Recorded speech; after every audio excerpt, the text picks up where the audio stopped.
दरार, दर्द और दहशत। जोशीमठ में भूधसाव, धंसता शहर, कुदरत का कहर। कुदरत का कहर, कैसे बचेगा शहर? दरकती जमीन, सहमती जिंदगी। आपदा पुरानी, आज भी वही कहानी। जोशीमठ में दरार, आखिर कौन है जिम्मेदार?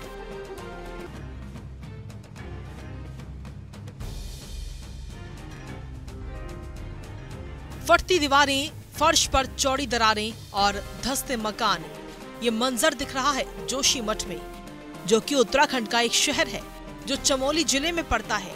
हालांकि कुछ समय से लोग अपने मकान धंसने की शिकायत लगातार कर रहे हैं। बता दें कि अब तक 600 से ज्यादा घरों में यहाँ दरारें आ चुकी हैं।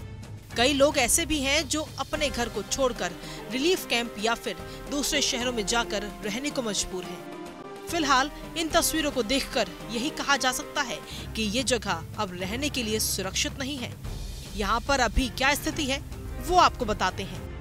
क्या है जोशीमठ के हालात? अब तक 600 से ज्यादा मकानों में दरारें आ चुकी हैं।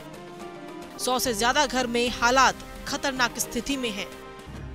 3000 से ज्यादा लोगों के आशियानों पर यहाँ खतरा मंडरा रहा है। कई जगहों पर जल रिसाव और मिट्टी का कटाव भी जारी है। बद्रीनाथ हाईवे पर कई जगहों पर दरारें आई हैं। पनबिजली संयंत्र और 4 धाम सड़क सहित चल रही परियोजनाओं पर फिलहाल रोक लगा दी गई है। वहीं इसके अलावा जोशीमठ में एनडीआरएफ की एक टीम भी तैनात है। शहर में शंकराचार्य मठ में भी कई जगहों पर दरारें आ गईं, जिससे मठ को खतरा पैदा हो गया। मठ के मंदिर में स्थापित स्फटिक के शिवलिंग में भी दरारें आ गईं।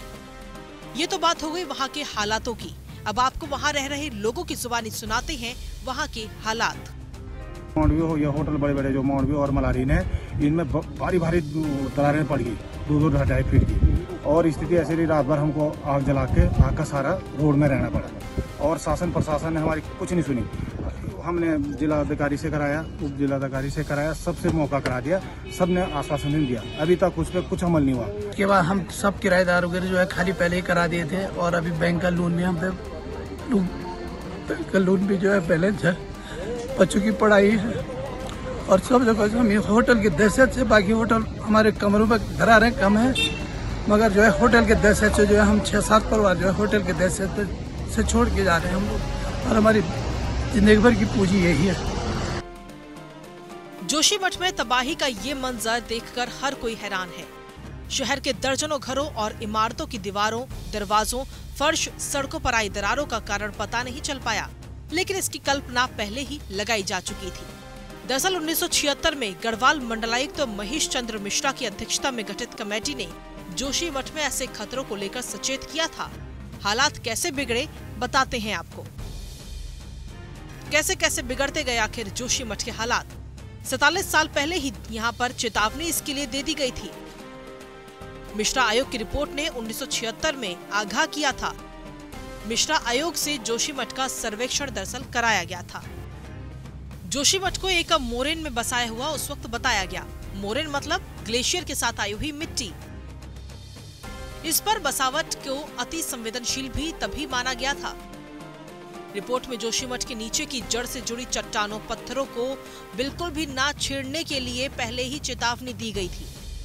यहाँ हो रहे निर्माण को भी सीमित दायरे में समेटने की गुजारिश की गई थी। आयोग की रिपोर्ट लागू भी नहीं हो सकी। जोशीमठ में एनटीपीसी की 550 मेगावाट की परियोजना पर फिलहाल काम चल रहा था। हेलंग मारवाड़ी बाईपास का निर्माण कार्य भी शुरू हो गया। जोशीमठ में नए सिरे से जमीन धंसने की घटना जिसके बाद में शुरू होने लगी। जोशीमठ में अक्टूबर 2021 से अचानक जमीन धंसने की घटनाएं देखने को मिल रही थी। भूधसाव से धरती फट रही है, मकानों में दरारें लगातार आ रही हैं। जोशीमठ के धंसने के लिए एनटीपीसी के हाइड्रो प्रोजेक्ट को जिम्मेदार ठहराया जा रहा है। हालांकि एनटीपीसी का कहना है कि जमीन धंसने और प्रोजेक्ट का कोई कनेक्शन नहीं है। खैर, इन सब के बीच लोगों के मन में बस यही सवाल है कि आखिर यहाँ धरती क्यों धंस रही है। उनके पाई पाई जोड़े गए पैसे से बना उनका आशियाना आज बिगड़ रहा है। दरारों ने दिल के दर्द को गहरा कर दिया है, जिसके बाद सबके सामने अब पुनर्वास का संकट खड़ा है।